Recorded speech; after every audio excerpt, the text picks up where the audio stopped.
everyone, and welcome back to Crash Bandicoot 2, the Cortex Strikes Back on the Sony Playstation. I'm the Sheepy Human Dana. Today, we are going to continue onwards in the first walkthrough as we continue... Oh, I don't have analog control again. Controller settings. Why does the...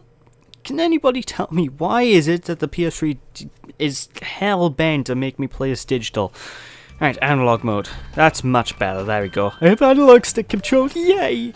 Alright, so last time we finished off Hangar 8 and the first couple of levels of the first warp room. So this time we're going to continue onwards and tackle the pits, which is actually the first stage in the game that actually doesn't have more than one gem. There's only one gem to complete, so we can pretty much get this stage done over in one go.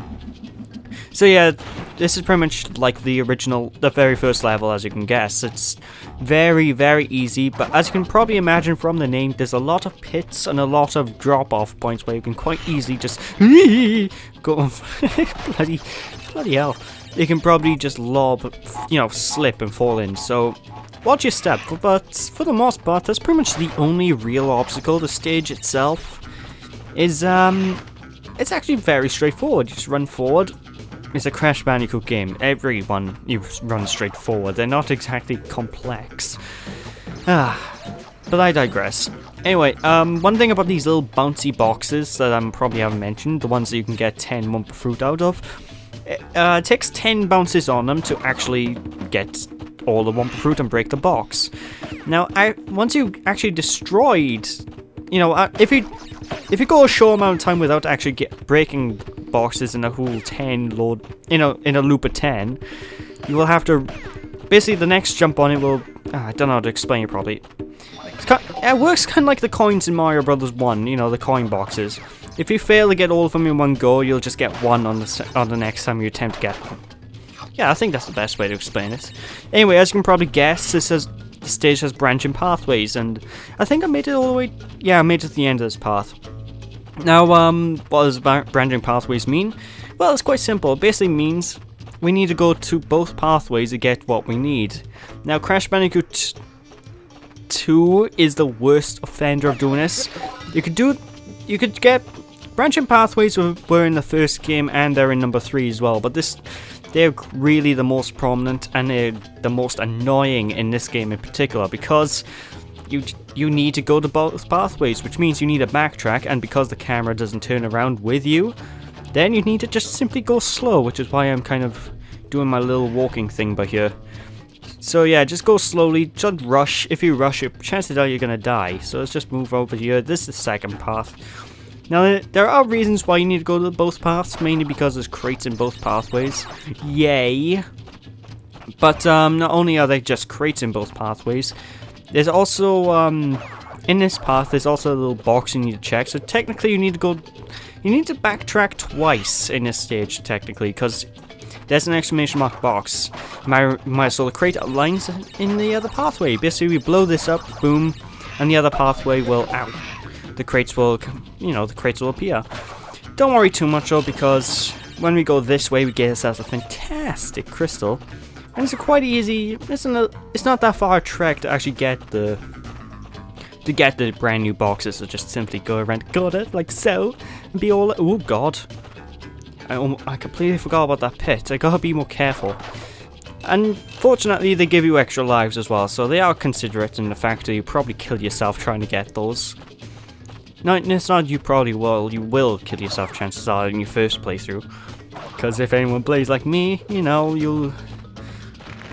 chances are you're going to just run into a pit, like an imbecile.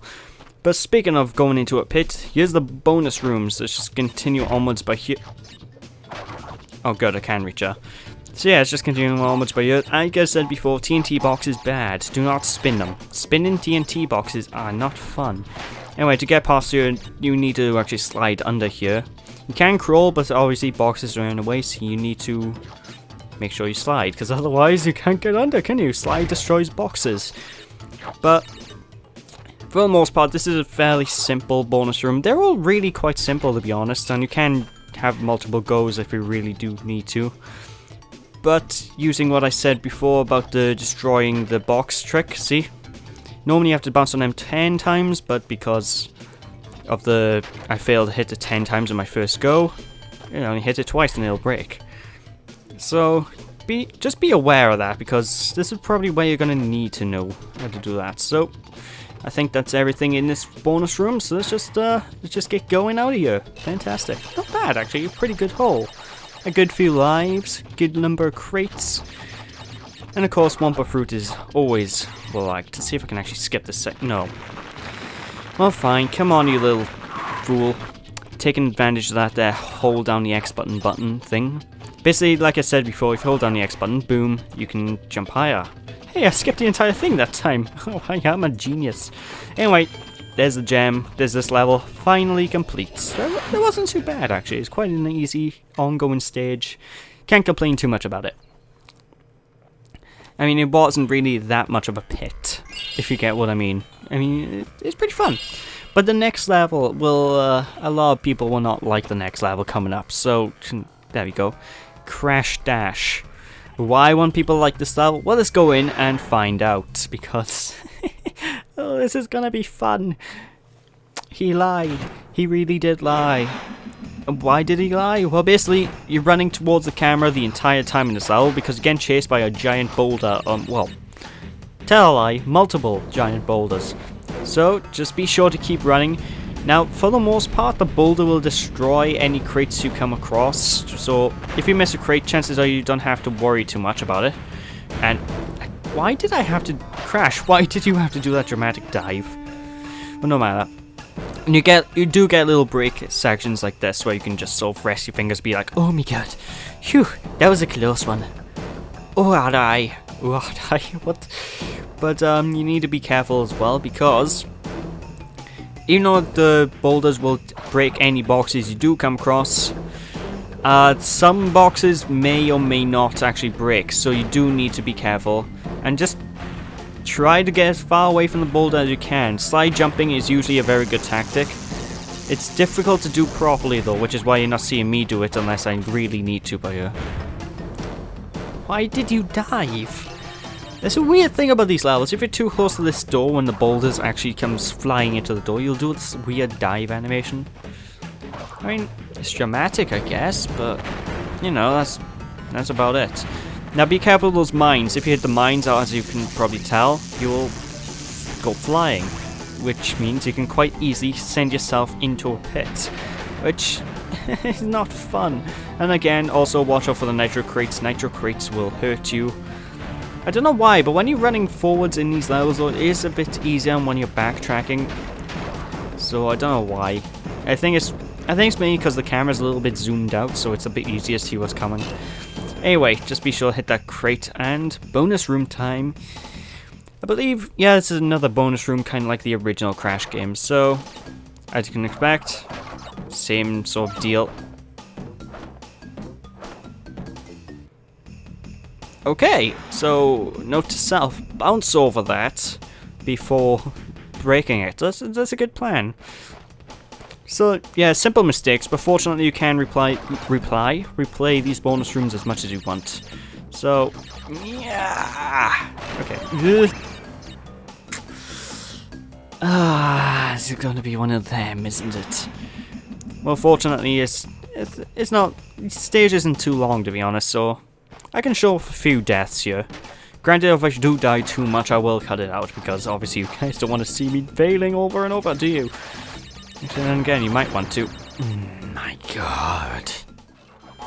There we go. That's how it's done. Now remember, now for these bouncy boxes, just count to 10. So 1, 2, 3, 4, 5, 6, 7, 8, 9, 10. Hold down the X button on the final jump. Actually, hold on.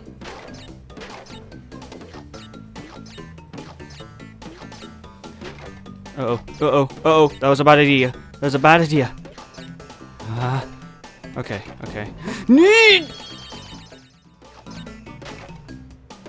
And there we go, that is how it's done, and my god, that took much longer than I initially wanted it to. That's weird, that bonus stage never usually gives me much trouble. Anyway, boost panels, you might remember them if you played Sonic the Hedgehog. They work pretty much the same way here. They boost you in one direction, and you really do need to take advantage of them whenever you see them to get... I don't like that box, because I think that box always avoids the boulder somehow, so be sure to try your best to get out of here. Alright, come on.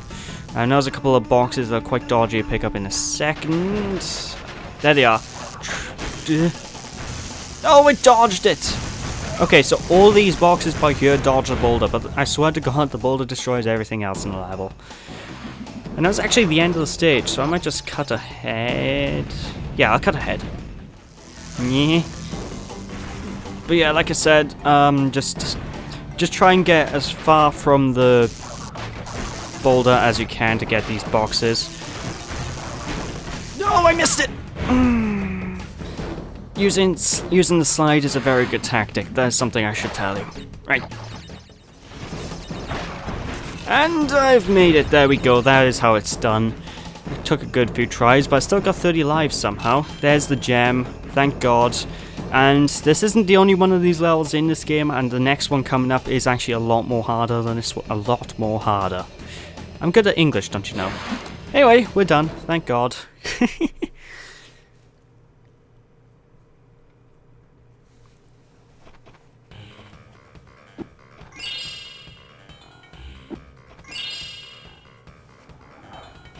Yeah, do your dance. Right. What you gotta say to me, Cortex? Listen up. We are not without enemies. Some of them you may even recognize. Although they cannot harm you inside this warp room, they can attack you on your way to the next one. To get to the next warp room, use the platform that appears in the center of the room. Good luck. Yeah, I don't need luck. I'm the sheepy name, son. So yeah, just move into the center of this room. Crash will give you a thumbs up.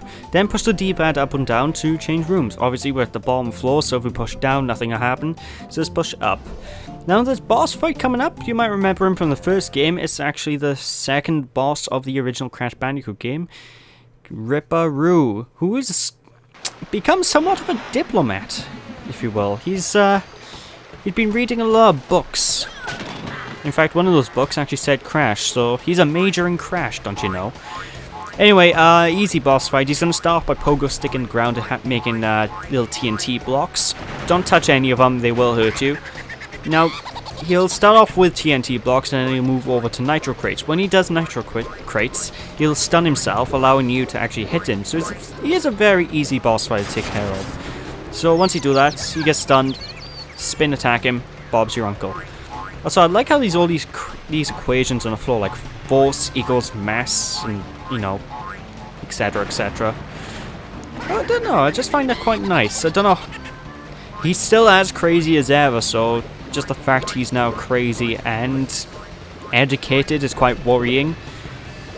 But fortunately, he's not smart enough to go and try and rule the world himself. I mean, that's still Cortex's shebang. Although, you might wonder, didn't this guy work for Cortex? Actually, no, this guy worked for Embryo, not Cortex. And as you remember, Embryo's the guy at the start. He was going on to us about... Alright, stand by here, this is a safe spot. But Embryo's the one that was talking to us at the start about getting the gems, and he was also a boss fight in the original Crash game. So yeah, that's Ripperoo, quite easy boss fight.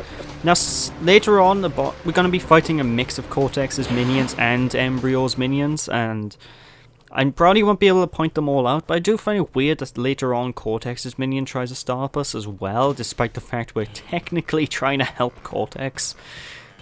Kind of. No matter.